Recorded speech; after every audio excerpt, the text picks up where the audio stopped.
बुद्धाला विष घालून मारलं, महात्मा बशेरचा छळ केला, कबीराचे हाल केले, महानुभावाचे चक्रधर स्वामीला मारलं, ज्ञानेश्वराचा छळ केला, तुकारामाची हत्या केली, छत्रपती शिवाजी महाराजाला मारलं, संभाजीला तर बेहाल करून मारलं. अलीकडच्या काळामध्ये महात्मा फुलेवर मारेकरी सोडले. राजर्षी शाहू महाराजांच्या पुतणीच्या लग्नामध्ये बॉम्बस्फोट करायचा प्रयत्न केला, पण बॉम्ब फुटला नाही. ज्या लग्नामध्ये राजशाहूने आपली पुतणी धनगर समाज दिली इंदूरच्या, बाबासाहेबांचा छळ झाला. सफदर जंग 89 सफदर मारलं.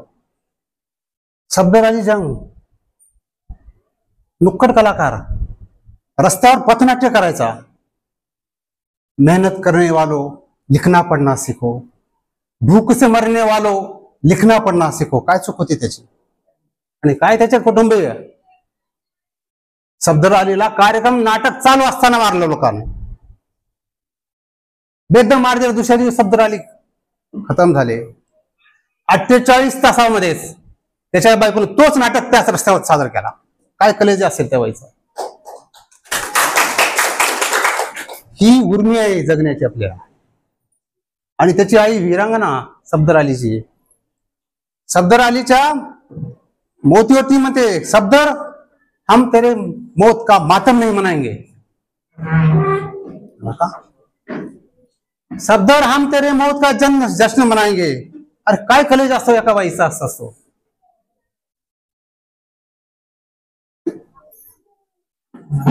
अलीकडच्या काळामध्ये महात्मा गांधीला मारलं.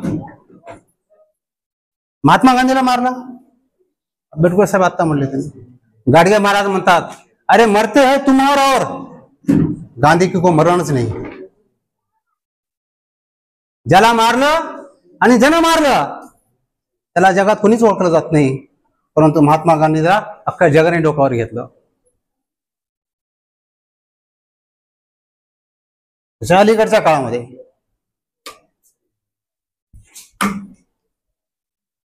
दाभोळकरांना मारलं, पानसऱ्यांना मारलं, कलबुर्गीला मारलं आणि त्या आपल्या शेवटच्या ताई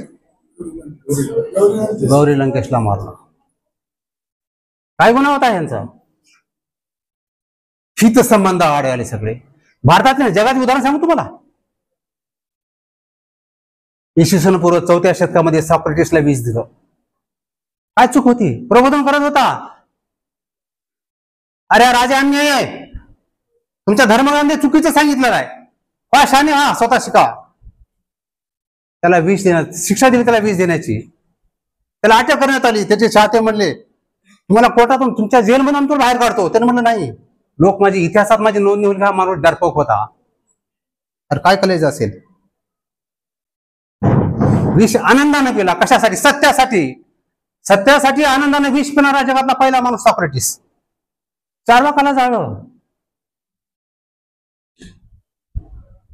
चारू वाघ जो मधुर बोलतो, सत्य बोलतो, तो चारू वाघ. तो एकटा सत्य बोलायचा. त्याचं कुटुंब सत्य बोलणारा झालं, त्याचा समाज सत्यमुळे झाला आणि पंथ निर्माण झाला. त्याला आपण कबीरपंथी म्हणतो. चारवाकपंथी लोक तयार झाले. चारवाकाला का मारलं?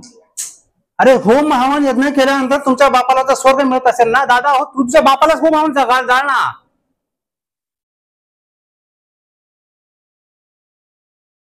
शुभ्र वस्त्रधारी चारूला मारलं. मी सांगत होतो जगामधलं सॉक्रेटिसला मारलं. त्याच्यानंतरच्या काळात येशूला सुळावर चढवलं.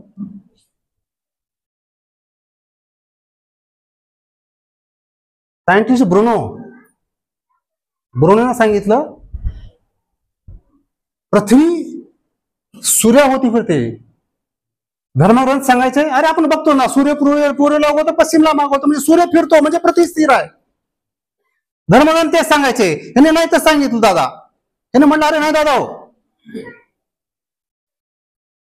अगोदर कोपर्निकस सांगितलं. त्याने ग्रंथ प्रकाशित केला. हा पोलंडचा सायंटिस्ट. उतरत्या काळामध्ये ग्रंथ प्रकाशित झाला आणि त्याने ग्रंथ उराशी लावला आणि तो मेला. तिथले पादरी लोक, तिथला राजा त्याला मारू शकले नाहीत, तर त्याच्या आधीच तो मेला.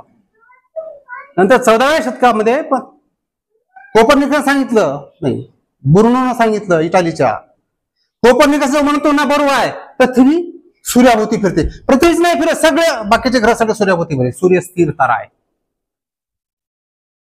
फक्त त्याचं समर्थन केलं कोणी? ब्रुनोनं केलं. ब्रुनोला खांबाला जाळून मारला.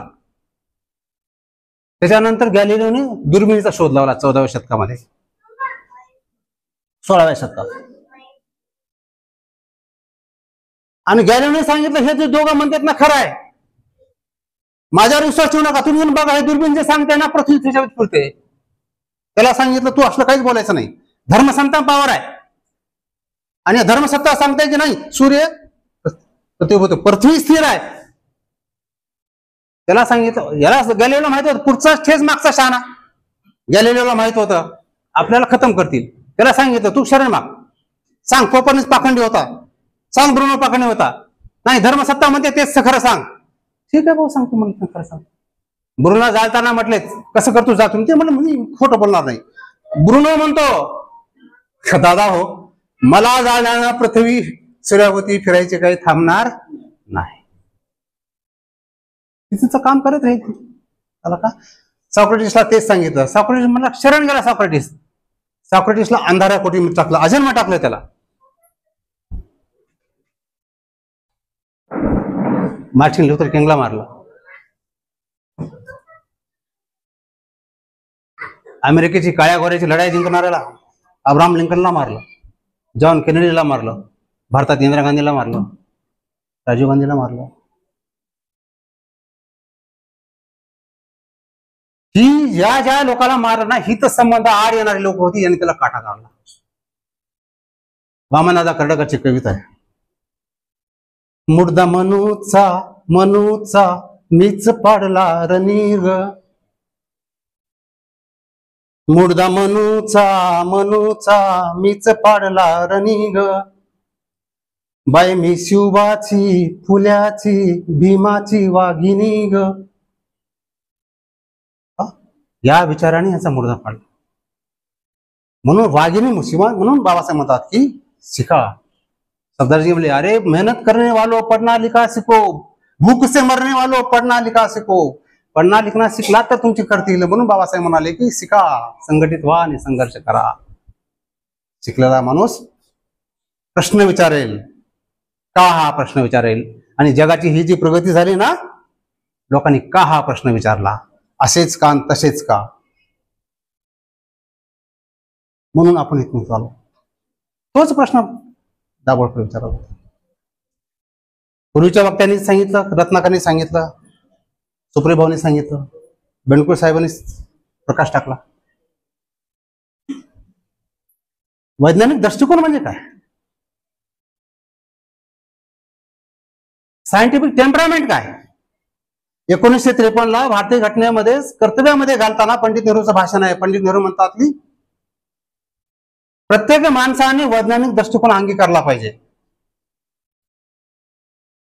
त्या काळामध्ये सोमनाथच्या सौराष्ट्र मंदिराचं उद्घाटन करताना पहिले राष्ट्रपती राजेंद्र प्रसाद म्हटले मी त्या मंदिराच्या उद्घाटनाला जातो. पंडित नेहरू म्हणाले आपण सेक्युलर मध्ये आहे, धर्मनिरपेक्ष देशाचे राष्ट्रपती आहेत तुम्ही, तुम्हाला करता येणार नाही. धर्म ही तुमची खाजगी बाब आहे, ती तुम्हाला संसदेनं दिली, घटनेनं दिलेली आहे. हुशार तुम्ही धर्म करा, खाजगी घरामध्ये करा. सारं पदावर बसणाऱ्या माणसाने तुम्हाला जाता येणार नाही. आणि मग पंडित नेहरू त्या विधानसभे लोकसभे म्हणतात 1953 each and every Indian should follow this scientific temperament. वैज्ञानिक दृष्टिकोन अंगीकारला पाहिजे. जगाची प्रगती झाली ती वैज्ञानिक दृष्टिकोन ठेवल्यामुळे प्रगती झाली, का हा प्रश्न विचारल्यामुळे प्रगती झाली. बोलण्याचा मला अधिकार दिला विधानसभेमध्ये, लोकसभेमध्ये राज्यघटनेने दिला. आज मी जे बोलतोय सायंटिफिक टेम्परामेंट वैज्ञानिक दृष्टिकोन बोलतोय, भारतीय घटनेमध्ये बोलतोय मी.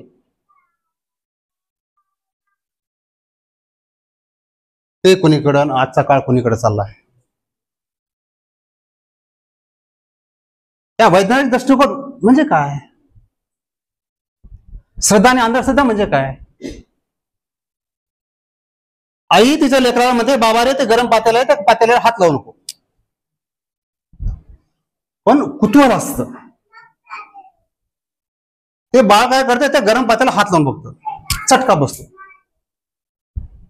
आणि मग त्याच्या लक्षात येते की आई म्हणते ते बरोबर आहे, आईच्या म्हणण्यावर यांनी तो विश्वास ठेवला, तो झाला विश्वास.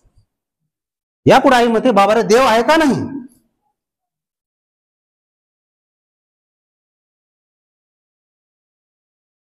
पण देवाची प्रचिती, जसा चटका बसला त्याला विश्वास बसला, पण देवाची प्रचिती याला आली नाही, ती झाली श्रद्धा. मला प्रचिती आली का नाही आली? आहे आहे आहे म्हणतात देवाचं. गौतम बुद्धाला प्रश्न विचारला, देव आहे का नाही? गौतम बुद्ध फार प्रत्येक गोष्टीला त्याने 6 रुपये सांगायचे. त्याने ते म्हणाले, एक कार्यकर्ता गेला त्यांच्याकडं आणि मला सांगा, म्हणले सांगा तुम्ही फार स्वतः तत्वज्ञ वगैरे समजता, देव आहे का नाही? तुम्ही माझ्या प्रश्नाचं उत्तर दिलं तर मी तुमचा कार्यकर्ता बनतो, नाही तर बनत नाही. गौतम बुद्ध त्याला म्हणाले, काय रे बाबा, मी तुला मूळ चिठ्ठी दिली होती, येऊन तुम्हाला प्रश्न विचार. नाही, तूच माझ्याकडे आलास, मला प्रश्न विचारतोस तू, तरीही सांगतो सांग, देव आहे का नाही? गौतम बुद्धांचा विचारच केला नाही. देव आहे म्हटले नाहीत, नाही म्हटले नाहीत. ते काय म्हणले, समज तू आणि तुझा दोस्त जंगलातून चालला आणि एक शिकाऱ्याचा बाण चुकून तुझ्या मित्राला लागतो. तुझं पहिलं कर्तव्य काय राहील? काय कर्तव्य म्हणला, सांग ना, काय करशील? त्या चोराच्या ज्याने बाण मारला त्याला शोधण्यासाठी जाशील का, तर बाण घुसून त्याला मित्राला दवाखाना घ्यायचा प्रयत्न करशील, वैद्याकडे घेऊन जाशील? अर्थाच म्हणलं वैद्याकडे घेऊन जाईल. अरे मग तीच प्रायोरिटी आहे. देव असला तर तो दिसेल ना, नसला तर प्रश्नच नाही. जनाबाई देवाला देव भाड्या म्हणते. तुकारामाचा मग आहे, देव आहे ऐसी वदवावी वाणी, नाही ऐसा मनी अनुभवा. तुकाराम महाराज म्हणतात, अरे अख्खी लाईफ गेली विठोबा विठोबा करत, आणि पूर्वीच्या मतापेक्षा या नंतरचं मत हे माणसाचं खरं मत असतं. तुकारामाला अनुभूती आली, देव आहे ऐसी वदवावी वाणी, नाही ऐसा मनी अनुभवा. समोरचा माणूस म्हणत असेल ना देव आहे का, त्याला सांगा, एक नाही दादा 33 कोटी देव आहेत. स्वतःच्या मनाची खाते करून दे, येड आहे साला, नाही ऐसा मनी अनुभव, कुठलाच देव नाही.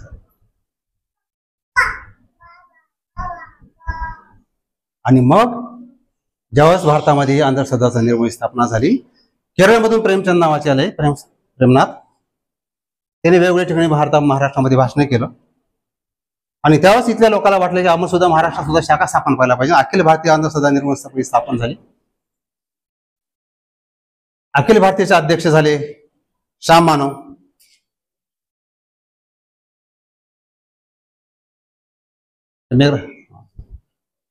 आणि मग महाराष्ट्रामध्ये मग या अंधश्रद्धा निर्मूलन परत विचार मतभेद झाले. श्याम मानव म्हणायचे, आमचा देवाधर्माला विरोध नाही.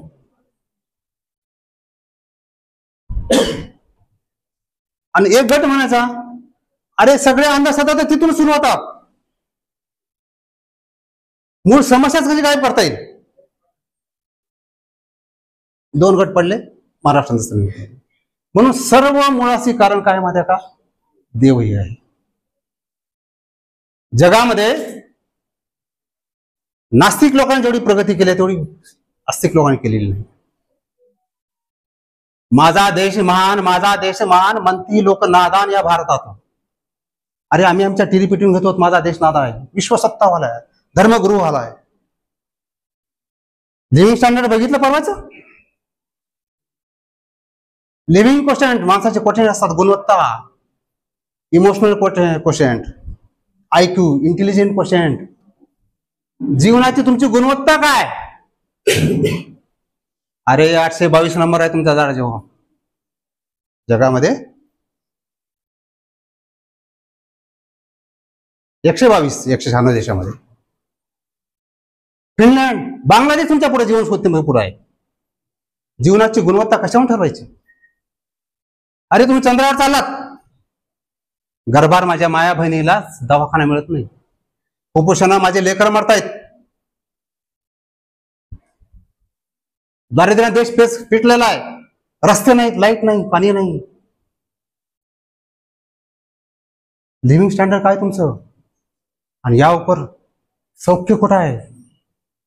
भूतान समाधानी देश आहे. आणि जेवढ्या हत्या धर्माच्या नावावर झाल्या तेवढ्या कुणी महायुद्धात झाल्या नाहीत. सर्व धर्मामध्ये कोणी धुतल्या तांदळासारखा नाही. धार्मिक म्हणायचं हत्या करायच्या, अरे त्याच्यापेक्षा आमच्यासारखे नास्तिक परवडले. नीतीने वागतो आम्ही.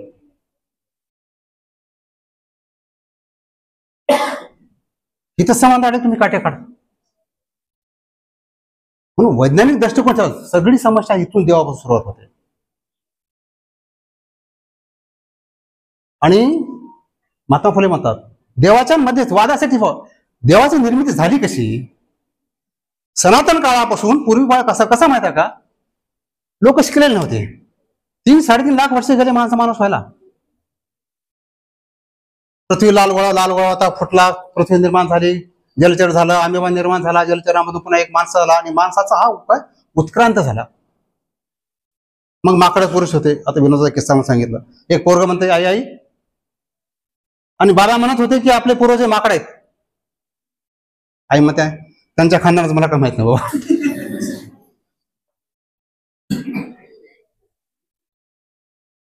पूर्वज आपली माकडापर्यंत आलो.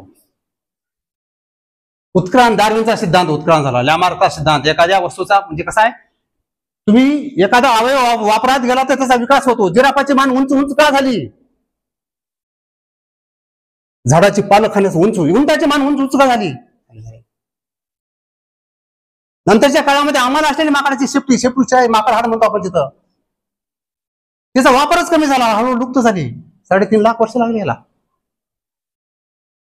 तो मी प्राणी, आम्ही प्राणी, फक्त फरक तेवढा आहे त्याला बुद्धीचा विकास झाला नाही. आमचा बुद्धीचा विकास झाला म्हणून केलाय. नाही तर सगळ्यात दुबळा प्राणी जगामध्ये माणूस आहे. माणसाला धड पाण्यात माशासारखं पोहता येत नाही, माकडासारखं झाडावर चढता येत नाही, वाघासारखं हिंसक दात काही नाही, काहीच नसताना, दुबळा सगळ्यात असताना सुद्धा बुद्धीच्या जोरावर यांनी सगळ्या कंट्रोलमध्ये केलं. मी सांगत होतो देवाची निर्मिती कशी झाली. आभाळ यायचा, पाऊस पडायचा, नद्या दुगडी होऊन व्हायच्या, उन्हाळा यायचा नाही तर कोरड्या ठक पडायच्या, पाऊस पडला की लोक पेरणी करायचे, का अन्नदान यायचे, चारा मिळायचा. अरे यार कौन है ऊपर, तो कोई अपने से कोई बड़ी ताकत है, सच में ऊपर कोई तो आदमी होगा, बड़ा आदमी है जो हमसे बड़ी हो. तो आमच्या लेकराबाळासाठी पाऊस पडतो, दही पीक पाणी पिकवतो, धान्य पिकवतो, आमची काळजी करतो, आणि कृतज्ञता भाव असते. थँक्स दादा. अरे यार तू एवढं धान्य दिलास, हे एक वाटा आहे तुझ्यासाठी. आणि काल्पनिक देवाची निर्मिती झाली, आणि या काल्पनिक देवाचं रूप झालं. आणि मग त्या इराणमधून आलेले जे पर्शियन लोक होते त्या पर्शियनचा ताबा घेतला. देव आणि भूत या सुपीक डोक्यातून निघालेल्या कल्पना आहेत. या मध्येच असणाऱ्या लोकांनी, पुजाऱ्यांनी या गरीब लोकांना लुटण्याचं साधन घेतलं. माता भगिनी आमच्या अंगात सुद्धा का पडतात? पुरीचं लग्न होत नाही, भटजी जातो, माय तुझ्या पोरीचं लग्न होत नाही, एक विचार आहे काय, तू 16 शुक्रवार कर. मरता क्या नाही करता.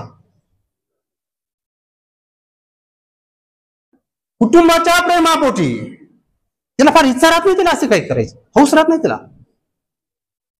कुटुंबाच्या प्रेमापोटी ती काय करते माहिती का, 16 शुक्रवार करते. 16 शुक्रवार करायचं, मग ते उद्दीपन असतं. सगळ्या करणाऱ्या बाया बोलवायच्या, भटजीला बोलवायचं, तेच लावलेली सुपारी, तेच खारी खोबर सगळे ती पुजारी पुन्हा रियूज केलेल्या, आणि गुत्त सांगते त्यांना 2,500, 3,000, 5,000, 10,000 समोरची प्रॉपर्टी पार्टी बघून देते. माझ्या मायना 16 शुक्रवार केले, उद्दीपन करायची वेळ. मी म्हणून नाही, त्यावेळेस तुम्ही सेवा सांगत नव्हतो, आणि बंद करत होतो.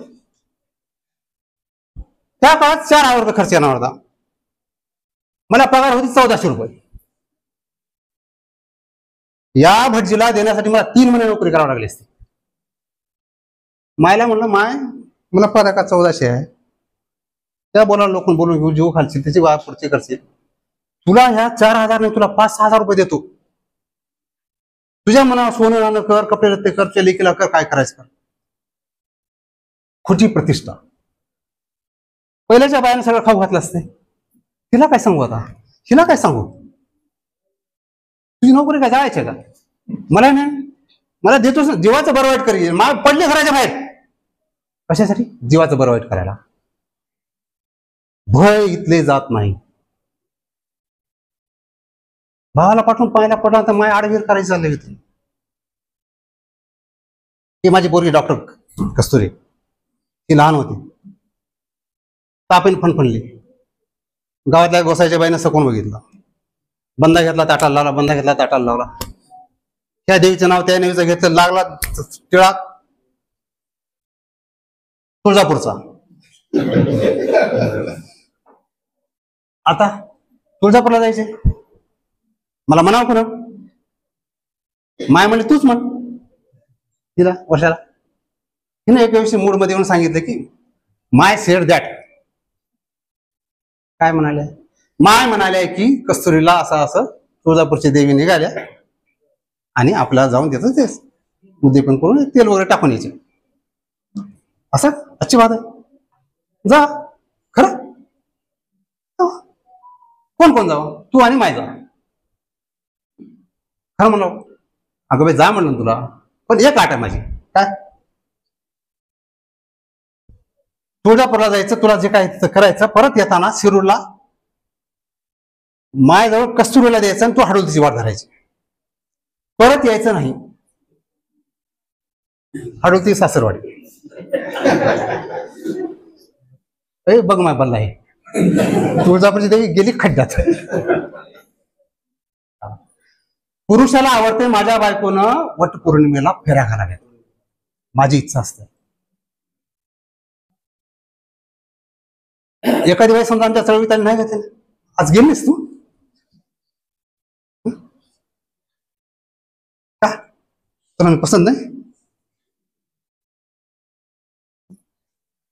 का, दुसरं कोण आहे तुझ्या मनात.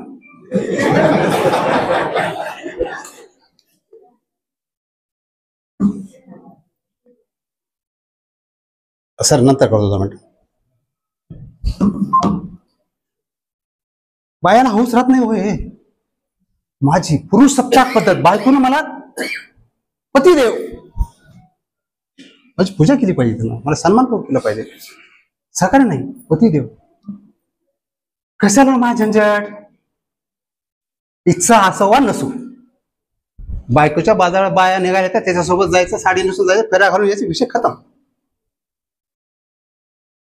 अरे जन्म हाच नवरा कसा मिळेल माय, तो नवरा आधी म्हणतो, कारण करताना आम्ही पट्टे हुशार असतो, 5, 7, 8, 10 वर्ष गॅप ठेवतो, म्हातारपणाला सेवा करायला पाहिजे ना हक्काची. ह्याला वाऱ्या गेलं कोण करायचं, ह्याचं उष्ट नागरा कोण करायचं, म्हणून बाई कमी वयाची करायची, कशासाठी, आपली हक्काचा माणूस मिळतो ना सेवा करायला. बायका म्हणता मला अयो मरण येऊ दे, अयो कुंकू कपाळावर असताना मला मरण येऊ दे. अगं बाई तुला आव्हान मरेन, पण ती नाही ना, ते आधी जाते ते दोघांमध्ये एवढा जन्म कसा म्हणतो 10-20 वर्षात पुढं, आणि तू पुन्हा मागे जाणार, तुला जन्म हा कसा नवरा मिळेल. काहीतरी फापट पसारा सांगितलं, भज गोविंदम मूढमती, आम्ही डोकं घाण ठेवून भजत गेलो. का प्रश्न विचारा, सत्सद विवेक बुद्धीला का प्रश्न, म्हणजे वैज्ञानिक दृष्टिकोन तोच सांगतोय. मी म्हणतोय, गौतम बुद्ध म्हणतात काला मानो, कार्यकर्त्याला उद्देश. मी म्हणतोय म्हणून खरं मानू नका, कोणीतरी महान पुरुष सांगतो म्हणून खरं म्हणू नका, तू सगळे समाज करतो म्हणून खरं म्हणू नका. तुमच्या सत्सद विवेक बुद्धीला पटलं तर ते स्वीकारण्याचं बंद करा.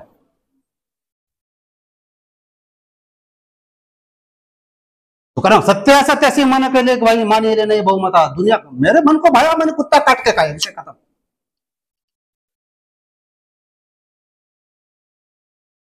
अरे भारतामध्ये 70-80% लोक दारू पितात. बहुसंख्य मेजॉरिटी लोकसंख्येमध्ये मेजॉरिटी कॅरेजला असं जर करायचं ठरवलं तर दारू पिणारे, तंबाखू खाणारे, गुटखा खाणारे मेजॉरिटी संख्या जास्त आहे. म्हणून तर खरं मानायचं. सत्य असत्यासी मन केले गवाही. बहुमत कुणीकडे झाले नाही. मेरे मन को भाया मैंने कुत्ता काट के खाया. विषय खतम.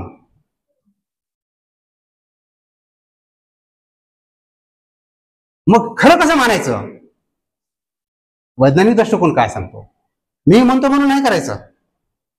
सगळे लोक करतात म्हणून नाही करायचं. बिलकुल साहेब म्हणले आता सगळे लोक जत्रेला चालत म्हणून लोक जत्रेला जातात. काय चाल चाल चाल चल रे चल उगं चल हौसे नवसे गौसे. तथ्य तपासायचं. आपण सोनं तपासून घेतो की नाही? एखादी पिवळी वस्तू आहे, तुम्हाला दिनी बाई हे सोनं आहे घातलं, बाई खात्री करते, सोनाराकडे जाते, सोना त्याला जाळतो. ओरिजिनल सोनं असं तर उजळून निघतं, तिथं असं तर पाणी होऊन जातं. अरे मग जीवनामध्ये असणारे अंधश्रद्धा सध्या मी तपासून काय घेत नाही. तपासून घ्यायच्या, निकष लावायचे. किमान निकष कोणते? पहिला निकष ऐतिहासिक सत्य आहे का? इतिहासात घडलंय का? पुरावा काय सांगतोय? आहे का पुरावा? यस आहे पुरावा. शिवकालीन इतिहास आहे, शिवकालीन इतिहास आहे, गड किल्ले आहेत, पूर्ण इतिहास आहे. दुसरा निकष वैज्ञानिक दृष्टिकोन. 2 आणि 2 4 होतात. इथं 4 होतात, काश्मीरमध्ये 4 होतात, लंडनला गेल्यावर 4 होतात. दुधामध्ये दही टाकलं की दूध विरजन परतेच दही होतं. इथं जगात कुठे बी होतं. बायोबॅक्टेरिया तयार होतात, लॅक्टोबॅक्टेरिया नाश होतात. वैज्ञानिक दृष्टीच्या म्हणजे वैज्ञानिक पातळीवर तपासून पाहिल्यानंतर सिद्ध होतंय का ते मानायचं. तिसरी गोष्ट नैतिक दृष्ट्या तर्काला आधारून. एखादा माणूस म्हणलं मी, तो महान माणूस होता, इतका महान, त्याला सगळं देवा सगळं प्रसन्न झाले होते, आणि तो जन्माला आल्यानंतर अख्ख्या जीवनामध्ये पाणीच पिलं नाही. ज्या ज्यावेळेस त्याला वाटत होतं की तहान लागली, भूक लागली, दात यायला सुरुवात झाली की वाघिणीला बोलायचं, वाघ यायचं, त्याला पाजून निघून जायचे. दुसऱ्या वेळेस भूक लागली, वाघिणीला बोलायचं, वाघिणी यायची, याला पाजून निघून जायचे. तर्क आपण बाकी जे भजे गोविंद म्हणायला असं महात्मा असेल बुवा, येत असेल वाघीण, येत असेल, याला पाजून जात असेल. अरे मग तुला काय येत नाही वाघीण पाजायला? Is it possible? द्रोणामध्ये द्रोणाचार्य जन्मले. Is it possible?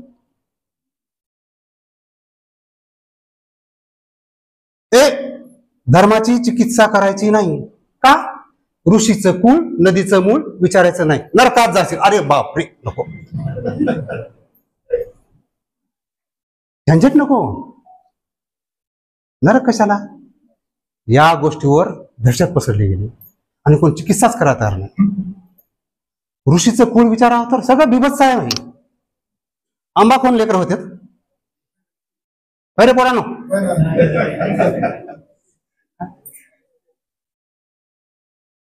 नवसे कन्या पुत्र होती तरी का करणे लागे पती.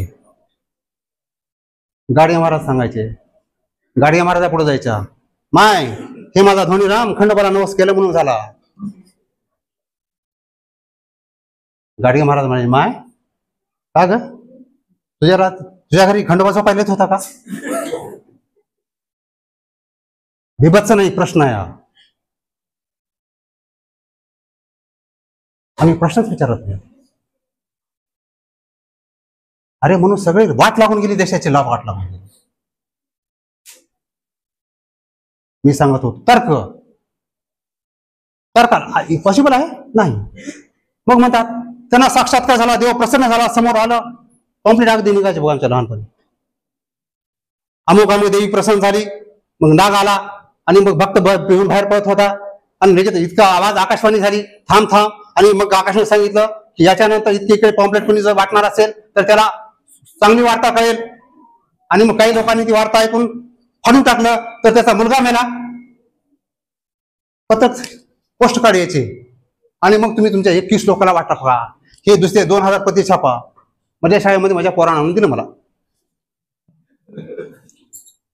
कॉम्प्लीट. काय सर मला हे का अंबाबाईच्या देवळामध्ये असं झालं, नागोबा निघाला, आकाशवाणी झाली आणि असं झालं, आणि पत्रक फाडलं तर मुलगा मरेल. ओके, हे पत्रक बोला बघा रे इकडे, फोटो काढा. टर टर टर फोटो काढायला बरोबर.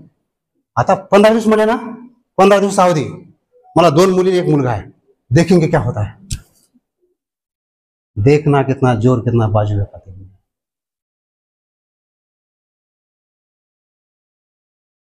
अरे कोणीतरी पुढे यावं लागतं हे असं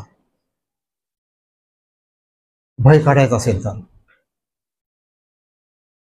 आणि मग विज्ञानाच्या आधारावर टिकत नाही, ऐतिहासिक दृष्ट्या टिकत नाही, तर्कावर आधी टिकत नाही, ती मला लागू होत नाही. ती गोष्ट होती. प्रत्येक गोष्टी धसाल टिकते काय नाही. पाकाण काही मला पसरू नको, सर माझा टाइमपास करू नको. आणि मग जे धर्मग्रंथ लिहिले गेले, काय कपाळावर डोळा 4 हात, माणूस अंगावर जन्मतो. मनुस्मृती सांगते, अथर्ववेदामध्ये सांगितलेलं आहे. अरे आम्ही चिकित्साच करू, बाबासाहेबांनी चिकित्सा केली, रेडिएशन रामानेचा. अथर्ववेद सांगतंय सूर्य आकाशामध्ये का फिरतो. अथर्ववेद सांगतंय एखाद्या बहुजनाच्या बाईला जर पूर्वीचे 5 नवरे असतील आणि 6वा हात जर समजा ब्राह्मणाने धरला तर तो 5 नवऱ्याचा नंबर कट होतो आणि 6वा हात त्याचा होतो, आणि जगाला सांगायला हे सूर्य आकाशात फिरतात. अरे नाही, बाबासाहेबांमुळे मनुस्मृती जाळली,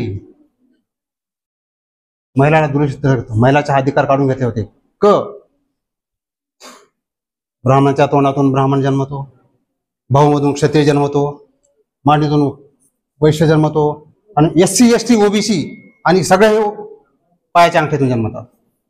म्हणजे माणूस अंगावर बाळंत होतो. काय सांगेल. आणि मग असा का प्रश्न, आमच्या धर्म चिकित्सा करायचं नाही. धर्म चिकित्सा करायला सांगते, सायन्स सांगतं, भारताची घटना सांगते, या चिकित्सा करा. कोणता धर्म शिकवाय तुमचा मर्जी, चिकित्सा करा. आणि जे लोक या गोष्टीची चिकित्सा करतात ते वैज्ञानिक दृष्टीने अंग बाळतात. आणि ह्याचे अंग कोणते आहेत, निर्भयता येते. याच्यामुळे काय होते, माणसाची निर्भयता येते, माणसाची शोधकृती वाढते. असं का, माणसाला सम्यकपणा येतो, तटस्थपणे वाढतो. असं 10+ जेव्हा हे सुरू झालं, पूर्वी PUC होती, 10वीची परीक्षा नव्हती, नंतर 10+ 10वी नंतर 11वी 12वी आलं, आणि पेपरमध्ये बातमी आली की 10+2 शिक्षण व्यवस्था चालू केल्यामुळं रायगड जिल्ह्यातलं भाताचं प्रमाण कमी झालं, शाळ उत्पादन कमी झालं. अरे 10+2 शिक्षण चालू होण्याचं आणि भाताचं प्रमाण कमी होण्याचं कारण काय. तटस्थ तर्क केला त्यांनी सांगितलं. जेव्हा तर्क केला तेव्हा असं लक्षात आलं की 10+2 आलं, 10+2 डिसेक्शन आलं. सायन्समध्ये डिसेक्शन आल्यामुळे बेडकं पकडण्यात आले, आणि शाळेच्या वारामध्ये सगळे बेडकं होते, बेडकं सगळे कीटक खात होते. सगळे डिसेक्शन करण्यासाठी बेडकं मागवण्यात आले, इन्सेक्ट जास्त पडले, उत्पन्न कमी झालं, आणि त्याचा परिणाम असा झाला. तर्क केल्याने लक्षात येतात. मग ही सगळी वृत्ती भारतामध्ये वैज्ञानिक दृष्टिकोन भारताने अंगी का स्वीकारला नाही, त्याचे कारण आहे मोठं. चार्वाकानंतर, बुद्धानंतर या गोष्टीसाठी हुतात्मे होणारे माणसं जन्मलेले. मधल्या मध्ययुगीन काळात तर ज्या काळामध्ये जगामध्ये वैज्ञान भरपटीला जात होतं, आघाडीचा शोध लागला होता, चाकाचा शोध लागला होता, त्या काळामध्ये भारतामध्ये कुणी कुणाच्या पंक्तीला बसावं, पोरगी बघायला दक्षिणेकडचं तोंड करावं का उत्तरेला तोंड करावं, बेदराकडे जावं का इकडे जावं, कुण्या दिवशी कुणीकडे जाऊ नये. त्या काळामध्ये भारतामध्ये म्याऊ 20 तेली 30, बोडकी दिसली तिथंच बैस. म्याऊ म्हणजे मांजर. मांजर आपण कुठं कामाला चाललं, समोर मांजर आलं, अगं मागे म्याऊ 20 पावलं मागे या. तेली 30, तेली समाजाला आपण शिकून समोर जायचं. ते आल्यानंतर 30 पावलं मागे जा. बोडकी, ज्या बाईचा नवरा मेला आहे, पूर्वीच्या काळामध्ये केशव पण केलं जायचं, सावित्रीबाईंनी महात्मा फुलेंनी बंड केलं, नाव्याचा संप करून आणला आणि या बायकाचं केशवपण होणार थांबवलं.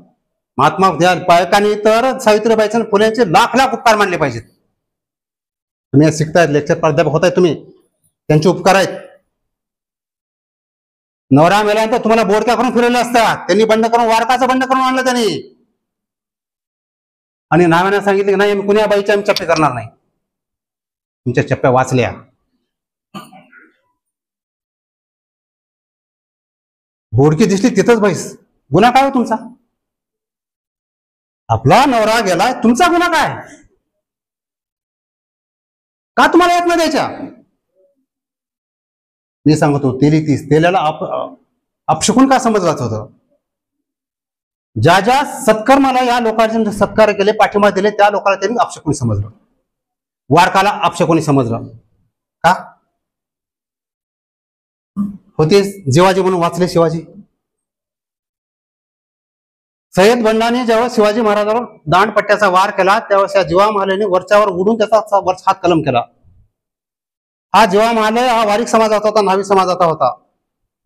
यांनी जर त्याचा हात वरच्यावर कलम नाही केला असता तर भारताचा इतिहासच वेगळा राहिला असता, शिवाजी महाराज गारद झाले असते. अरे शिवाजी महाराज मरायला पाहिजे होते, यांनी वाचवले. यांनी पुन्हा या वारकाच्याने वाचवले. आणि या तमाम जातीला याने काय केलं, समाजाला यांनी अपशकुन ठरवलं. खेड्यापाड्यामध्ये अरे यार पुन्हा वारकाचं तोंड बघितलं सकाळी सकाळी.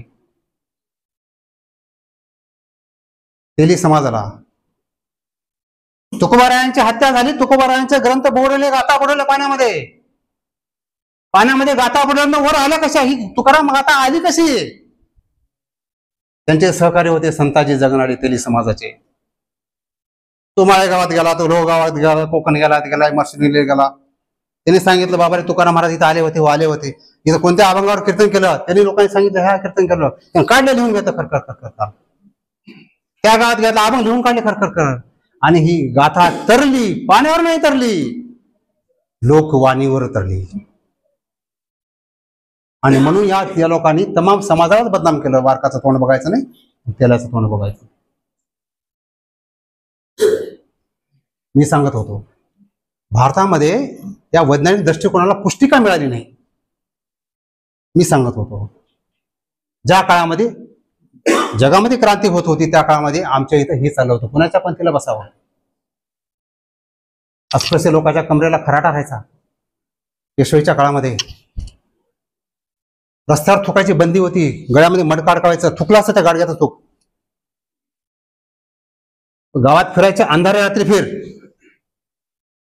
आणि दिवसा फिरलास तर तुझ्या पावलाचे ठसे उठता कामा नाहीत म्हणून पाठीला खराटा होता अपशकुनी. अरे अस्पृश्याची सावली तुमच्यावर पडल्या, तुम्ही अस्पृश्य होता ना, अरे मग तुमची सावली याच्यावर पडल्या अस्पृश्य व्हायला पाहिजे होता. पंढरपूरला सगळी संत महात्म्याची महाराज लोकांची सभा भरली. गाडगे महाराज गाव सगळी हागंदारी साफ केली आणि कोपऱ्यामध्ये थांबले होते. गाडगे महाराज स्टेजवर बोलवलं, त्यांनी म्हणजे गाडीवर नाही येणार स्टेजवर, मी तिथं थांबतो.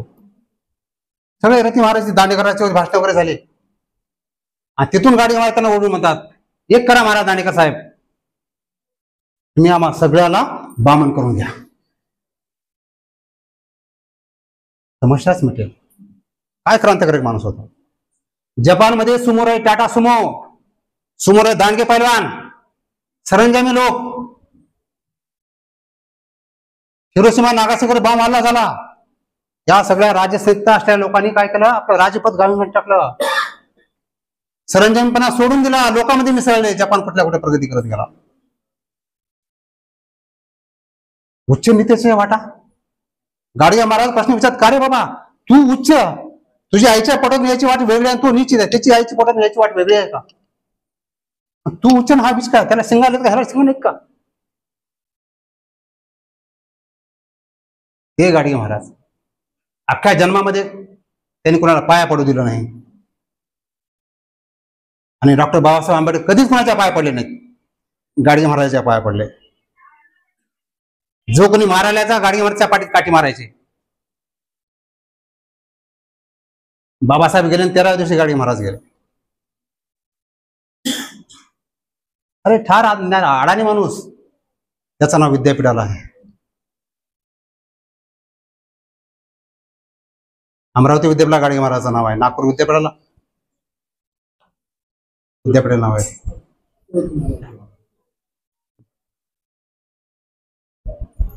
ही माणसं होती अशी. मी सांगत होतो राजाश्री का नाही मिळाला, बौद्ध धर्म पसरला, पण आपल्या देशाचं दुर्दैव असं आहे की आम्हाला महापुरुष पचले नाहीत.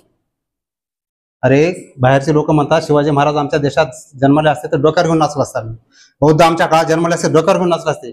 भारतामध्ये बौद्ध लोकांच्या चप्प्या बघू बघू पुष्यमित्र संघाच्या काळामध्ये मुंडके कापले. चंद्रगुप्ताचा 3रा वंशी बृहद्रथाची हत्या केली पुष्यमित्र संघाने, प्रधानमंत्र्यांनी, आणि हुकूम सोडला जे जे बौद्ध दिसतील अनुयायी दिसतील, बौद्ध भिक्षुक दिसतील त्याचे मुंडके कापा. पळू पळू दामटू दामटू मारले यांना. बौद्ध लयाला गेला. नालंदा तक्षशिला सारखे विद्यापीठ, युवान शिवून सांगत तिथे शिकलेले लोक बाहेरच्या मुस्लिम आक्रमकाला बोलून जाळले. 6-6 महिने विद्यापीठ जळत होते. 7-7 मजली असलेले विद्यापीठ. महापुरुष या भारताला पचले नाहीत, म्हणून बुद्धाला जगाने उचललं.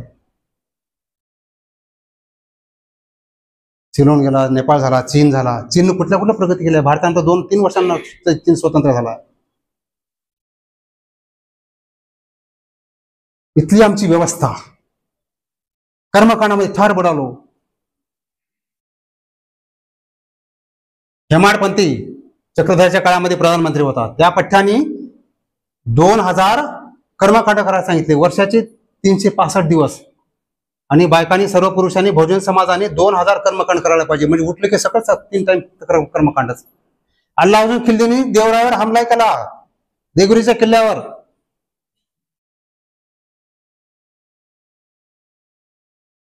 हमला केला. इकडे बघतात काय अल्लाउद्दीन खिल्जीचे सगळे एकाच जेवणावर जेवण करतात, इकडे बघतात मग ह्याची चूल वेगळी आहे, त्याची चूल वेगळी आहे, त्याची चूल वेगळी आहे.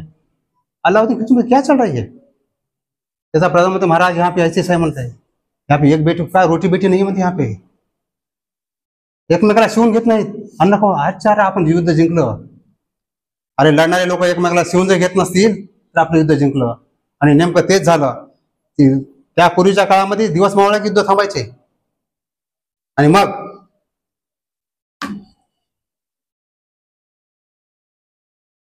सकाळी युद्ध चालवायचे, रात्री थांबायचे. युद्ध सोडल्यानंतर अल्लाउद्दीन खिल्जी काय केले, त्या गावात परिसरात गाया सगळ्या, हे आता पूर्ण सैन्य येतंय त्याच्या समोर गाया सगळ्या सोडल्या.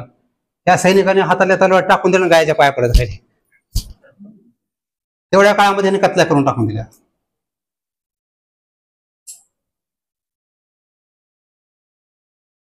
इथल्या राजसत्तेने यांना बळ दिलं नाही, इथल्या समाज व्यवस्थेने यांना बळ दिलं नाही. घरामध्ये तुमच्या आमच्या काय, शाळेमध्ये काय, शाळेत पोरं विचारते प्रश्न का, गुरुजी गुरुजी नारळात पाणी का? गुरुजीचं उत्तर, बेटा देवाची करणी नारळात पाणी, विषय खतम. पुढचा प्रश्न पोरग विचारतंय, आणि गुरुजी काही काही नारळात नसते की पाणी? त्याचं उत्तर, बेटा देवाची करणी काही काही नारळात नसते पाणी, विषय खतम.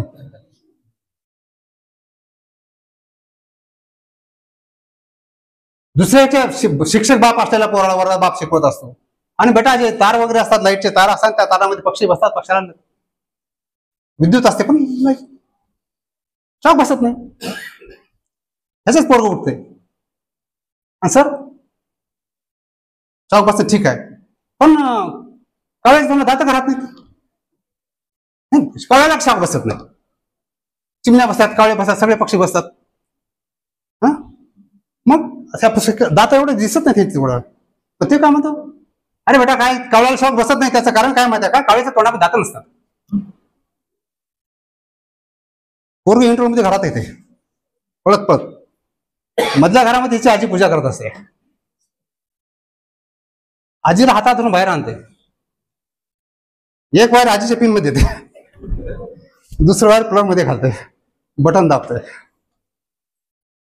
प्रयोग, अरे दादा हो तुम्हाला येत नसत नाही सांगा ना, मला जमत नाही म्हणून. मी अभ्यास करून सांगतो, विचार करून सांगतो. अमेरिकेतले पोरं तेच प्रश्न विचारतात.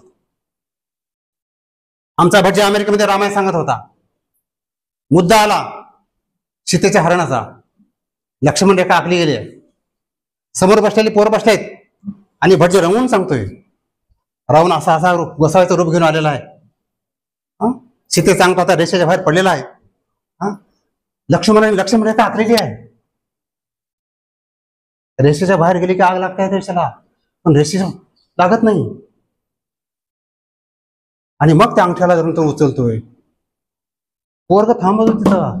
मिस्टर भटजी stop and tell me which chemical is used in that Lakshman Rekha.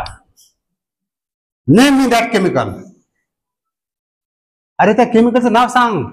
H2O super होतं, हायड्रोक्लोरिक क्रॉसिड होतं, काय होतं, कॉन्सन्ट्रेट होतं, डायल्यूट होतं. तसलं विचारायचं नाही. नरकात जाल. भय इथले संपत नाही. ज्या दिवशी इथले भय संपेल ना, तुम्ही प्रश्न करायला लागाल. शाळेमध्ये आला तेच राजकारणी लोक. या राजकारणी लोकांनी बळ द्यायला पाहिजे. अंधश्रद्धा चळवळ निर्मूलनास बळ द्यायला पाहिजे. काय करतात ते लोक? म्हणून या सगळ्या गोष्टीचा संगोपन विचार केला तर भारतामध्ये या चळवळीला सपोर्ट मिळाला नाही. म्हणून तुमची आमची गरज आहे मित्रांनो. कौतुक करा वाटतं बेंडकुळे साहेब तुमचं, पवार साहेब तुमचं. दाभोळकरांच्याच हस्ते कुलकर्णी नटी काय मेयर रचनेचा सोनाली कुलकर्णी हे सगळे लोक इथे आले होते सर. विवेकानी पोरांनी विवेक नाही करायचं तर काय करायचा. श्रीराम लागू आले होते. श्रीराम लागू म्हणतात देवाला रिटायर करा.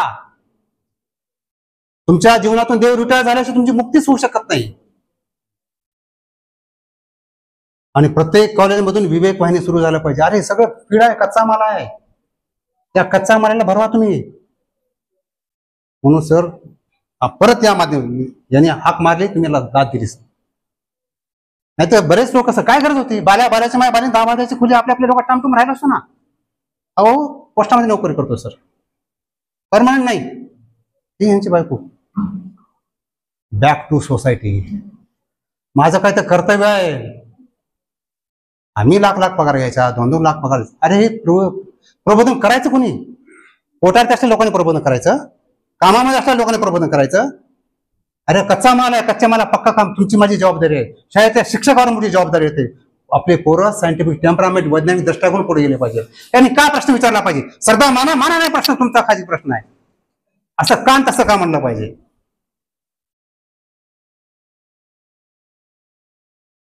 आभाळामध्ये वीज गडगडते. पोरग म्हणते माय गडगड काय वाजाले. माय म्हणते तिथं तुझी सासू दळून दळायला. कसं चालेल. जेम्स वॅट चुलीला लाकडा घालत होता. भात चुलीवर शिजत होता. त्या भाताच्या वाफेनं पातेल्यावरचं झाकण फडफड करत होतं. त्याच्या डोक्यात प्रकाश पडला. तो म्हणते आई ते पातेला काय फडफड करतोय. तिने मध्ये नाही मध्ये खाली भूत आहे म्हणून तिला. बाबा रे मी अडाणी आहे. तू शाळेत जा, शिक, बघ. आणि याने विचार केला ज्या बाफेमध्ये एवढ्या पातेल्याच्या बाफेत एवढी ताकद आहे, आपण जास्त वापस एकत्र केली तर काय होईल. वाफेच्या इंजिनचा शोध लागला. रेल्वे चालायला लागले.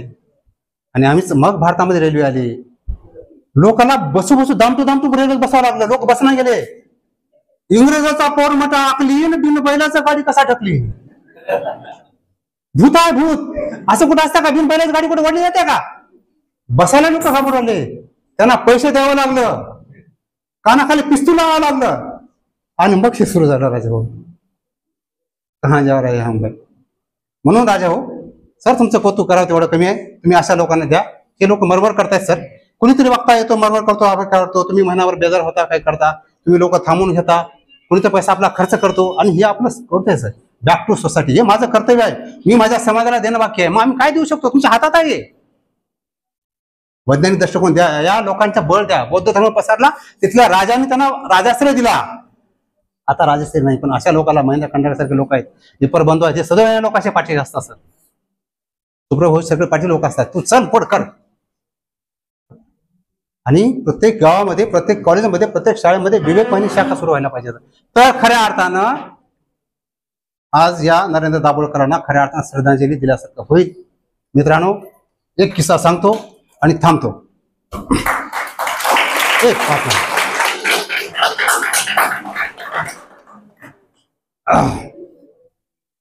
गाडगे महाराज प्रत्येक गावामध्ये जायचे, कीर्तन करायचे, गाव साफ करायचे.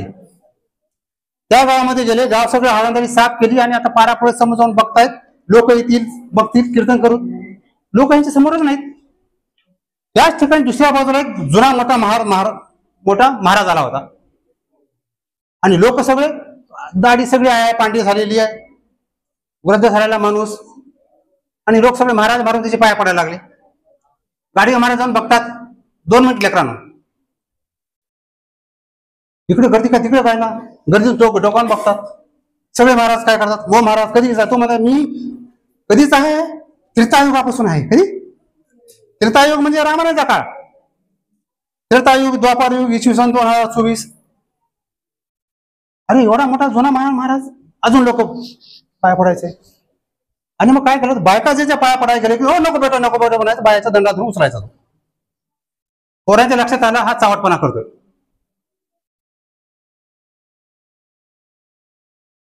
इतकं महाराज बघतात. गाडगे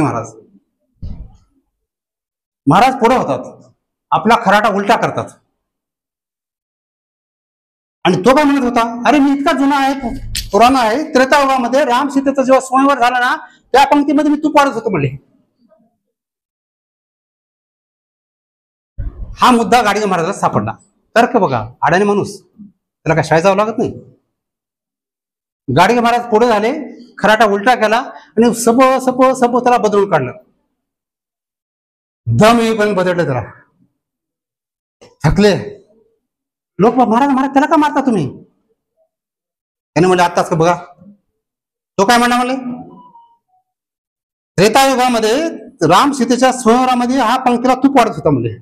ओके, बरोबर आहे म्हणले. बाजूच्या पंक्तीला मी बसलो होतो म्हणजे. 3दा माझ्याकडून त्याला तूप करीत, मी त्याला तूप दे म्हणाला म्हणला. मग तेव्हापासून भेटला, आज भेटला म्हणले मला. मित्रांनो, असे का प्रश्न विचारत चला. घरापासून सुरुवात करा. घरामध्ये माता भगिनी देव मानतात म्हणून त्यांनी गटावर म्हणू नका. त्यांना समजून घ्या, समजून सांगा, त्यांचं प्रबोधन करा आणि विज्ञानाचा दृष्टिकोन पाळा. निर्भय व्हाल तुम्ही, भय नाही ना. जो तुकारामाचा का बघा, शिका सूत्रे यांचा तोडी तू संबंध तुझ नाही बाध नाही. शिका, चंडकी, सूत्रे, जाणवे. चंडकीवाल्या आणि जाणीवाल्या लोकांपासून दूर राहा, तुम्हाला कष्टीच भूतबाधा होत नाही. विषय खतम. ओके, जय जिजाऊ, जय श्री. आवाज बहुजनांचा.